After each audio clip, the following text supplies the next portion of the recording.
Hi, it's Mr. G here, and today we're going to be going through 2.2, the Production's Possibilities Frontier, and Social Choices. And so for this video, we're going to have another video after. I know I said that about 2.1, but it was actually 2.2 that I was referring to. So for this video, we're going to have another one that is going to follow it.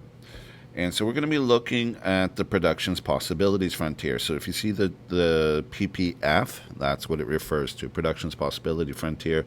Obviously, it's a lot to write, so Ppf is a short way of writing it, and so always feel free to use that terminology, or Ppf, the shorter acronym for Production's Possibility Frontier. So society has limited resources. We often think governments, we always say, oh, governments pay for it, governments pay for it. But we have limited resources. There is not, endless amounts of resources. They have to make choices. They need to choose, say, what to produce. And if you look at production, well, what production in our economy is based on? Well, it's based on labor, for one. So how many people are working? The more people are working, the more that essentially can be produced. That makes sense. It depends on land. Well, we have lots of land in Canada. Land in economics also refers to natural resources. So the amount of fish we have, and we know things have been overfished in areas. So we do have limited amounts of natural resources, trees, etc. We do replanting, all of those things. But we have limited amounts of it. There has to be choices that can be made. We can't just chop everything down. Capital. Capital refers to not financial capital, but equipment. If you think about it, we have only so much equipment. With whole COVID-19, one of the problems we're realizing is, well, we don't have the capabilities to produce masks here. We don't have the capabilities to produce huge amounts of vaccines. We don't have that infrastructure. We don't have the machines. We don't have the facilities. We have a lot of the raw materials, but we just don't have the actual production here. And that has to do with government choices and other things of what they did in the past. Whether they mandated it or not. And so those were all previous choices coming down. And so we weren't able to basically do that. And we had to ask other nations for those kinds of things. So if we look at this, we're basically looking at this is a Production's Possibilities Frontier, okay? And if you notice on the y-axis it says guns and x-axis butter, and you're like, oh, could you not come up with some better examples besides guns and butter? What country is just going to choose guns and butter? But believe it or not, that is a pretty popular economics terms. It wasn't just a random products that I chose. So a lot of economists sometimes refer to guns and butter, and there's a specific reason for it. Not that they're like pro tons of guns or eating tons of butter. What it has to do is the clear distinction between the two. If you think about a gun is obviously something that has to take highly specialized machinery and people who know what they're doing to create. Okay, every single aspect of the gun, it has to be properly made, out of metal, shaped. Everything has to withstand, the bullet, exploding inside, and all of these kinds of things. So it takes some sort of specialty. It takes special equipment, etc. Well, you look at butter. Butter coming from milk and cows, and you have to use farms and different kind of machinery, completely different products. And that's really what we want to focus on, is how different they are. Okay, well, let's look at this graph. If I look at point C on this graph, and you notice I don't have any numbers, and oftentimes we don't have any numbers to go with this, but it doesn't matter. We can still interpret the graph and know what's going to happen. But sometimes it's very hard to put it numerically. Sometimes we can, sometimes we can't. But still, even if we can't put numeric data on it, just drawing this graph, we can still interpret what's going to happen. And so if you notice, it's kind of like a budget constraint graph. But essentially, there's some difference because this one's curved. And so we're going to discuss this. So remember, we're in a situation where it's a country. They can choose to produce only two products, guns or butter. That's it. I know, a very interesting country. And so only these two products is what they can choose. So if they choose point C, Okay, they produce a certain amount of butter, half the amount of butter, and half the amount of guns, and so they have both guns and butter. Well, what if they're like come into government in our country that that we don't want guns, we don't want people to have guns, so we're just going to produce butter, and that's a choice. But we're going to look what's going to happen. So we'd go down to point F on the graph. Okay, so we're just producing butter, 0 guns. Well, if you notice that we do produce more butter, but the amount of extra butter we produce, it kind of curves off. If we were to, continue with, steady increase, we would have been way beyond point F, but we didn't. We started having, okay, we're making less and less butter, and we have to give up way more guns. So if you look from point D to F, well, we have to give up that space there. That's the amount of guns we have to give up for just a small amount of butter. Okay? And so why is that? Well, think about it this way. Let's look at our guns and butter scenario. What does it mean? Well, if we're not producing any guns, we're taking all of those people out of the gun factories, wherever they're doing it. The machinery is completely useless. You can't use that machinery, gun machinery, etc., milling machines, whatever it might be, to create butter. You just can't. It's not the same kind of tools for the job. So all of that machinery is useless. The people can come out of the factories and they can work on farms, but they don't know what they're doing. They've been building guns their whole life. They'll have to learn how to basically farm and do all these things and get the cows and make the butter and all these kinds of things. Well, the other thing is land, because we only have so much land. The factory where that is, unless you tear it down and you put cows there, it's just not as efficient. So the way it drops off at the ends indicates that essentially we can't produce. It's not efficient to just produce one. As we start producing more and more of one item, we start being able to not be able to produce as much. Those people coming out of the gun factory, they're not as efficient. We don't have enough land. We don't have enough machinery. Switching all of those people to just produce that one product means we'll be able to produce a bit more, but we have to give out mass amounts of guns. And same with the other way. Let's look on the other side. Say we become a society where we only produce guns, we don't want butter. And so we go to point A on the graph. Well, if you look at that, we have to give up a lot of butter. From points B to A, to get just that little bit extra of height, that's the extra guns, look how much the width is. We have to give up a huge amount of butter. So from points B to A, we have to essentially give up this amount right in here, okay? You basically have to give that up to just get this little amount right in here, okay?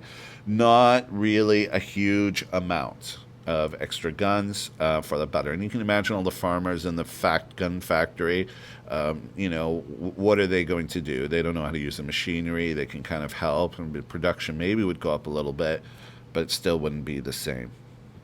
Okay? Now, point G is interesting. Point G right here, because that is an inefficient point on this graph. Why? It is below the production's possibility frontier. So it is an area where we can produce that, but we're not fully utilizing all our resources. So we can move from point G to C, and they call that the free lunch, by just utilizing all our resources. There's no opportunity cost. We don't have to give up something from go to G to C, because we're going from a point where we're not using all our resources to C, where we're using all our resources. So there isn't an opportunity cost. We don't have to give up, and so it's a free lunch. However, moving anywhere else along the curve, from going from B to C or C to D, we have to give up more of one or the other good to get more of the other good. So we have to give up more guns to get butter, and moving all along down the curve. Now, if we look at point H is a point that's unattainable. Unless we improve our technology or have some other kind of change that happens, we can't get to point H. So point H is unattainable. So now if we look at this, and here's another PPF, and I just drew it, and police and social services. And so if you look at this graph, government has to make the choice. The more we fund police, the less people we can have in social services. And, those people in social services maybe wouldn't make good police officers, and, those police officers wouldn't necessarily make good social services. So you have basically, as you focus in on one, you have more inefficiency. Now, what happens here? This is also a PPF, but it's a straight line. Well, if you look at barley or wheat, what does that matter? Well, a farmer can either plant barley or wheat. There is no drop-off in the end because they can do either just as efficiently. They can produce barley, they put down barley seed, they have all the equipment, all the fields, everything else. There is no drop-off. It's a choice. That's why it's a straight line, versus the other ones were curved. Okay? So the shape of the graph tells us a lot about the situation. So these two, there was a bit of a curve to it, and you have to understand why that curve exists. Okay? So points B to A show law of diminishing returns. As we're at point B and we move to point A, we get smaller amount of returns. We get diminishing returns. Originally going from point C to B, we would, have a certain amount of gain in guns. Okay, but going from B to A, we don't get that much gain anymore. And that's the law of diminishing returns. Okay, and here we have G is inefficient, means unemployment. So if there's ever unemployment, it'd have to be below the curve because you're not using all your resources. And H is unattainable. You just can't do it. And so there's always this trade-off for society. What are we going to do? Now, the difference between the Ppf and budget constraint. Well, a Ppf can be curved, but a budget line is always straight. And I did show you a Ppf that was straight, so you can have that. But typically, they're often curved because you show the law of diminishing returns. Okay? As you produce more of one, you're not going to be able to produce as much. Budget constraint is a straight line. No numbers on the axis is harder to determine versus a budget constraint you would. Depends on what you're comparing, though. Some things you can put numbers, some things you can't.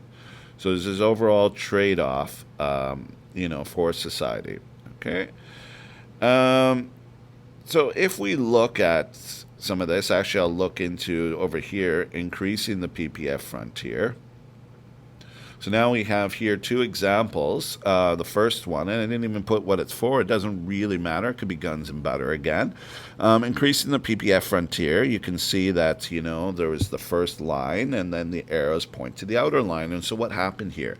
Well, most likely technology improved. If technology improves, we can produce more. If you think originally with the assembly line, and Henry Ford, introduced that, and, they had the assembly line going. They could produce way more cars. It used to be produced, a car, one person made the whole thing in a shop, and, it wasn't very efficient.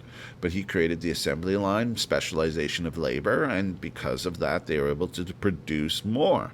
And so due to technological changes, we can increase our Ppf frontier.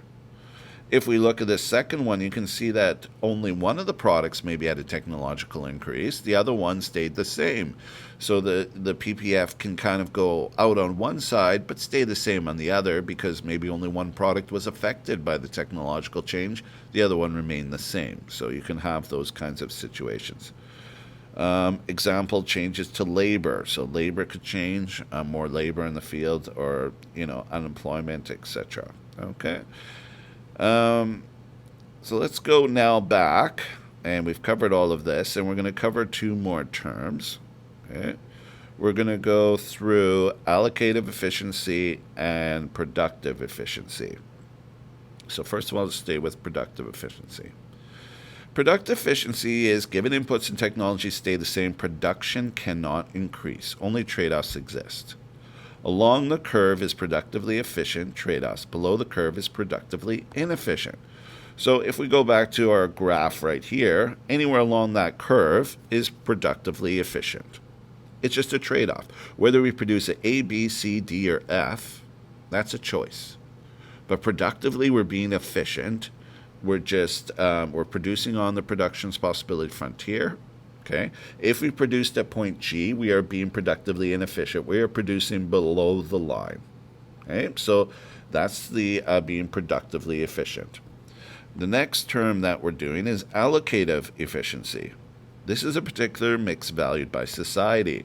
So in this particular mix, where are we allocatively efficient? Well, is it A, B, C, D, or F?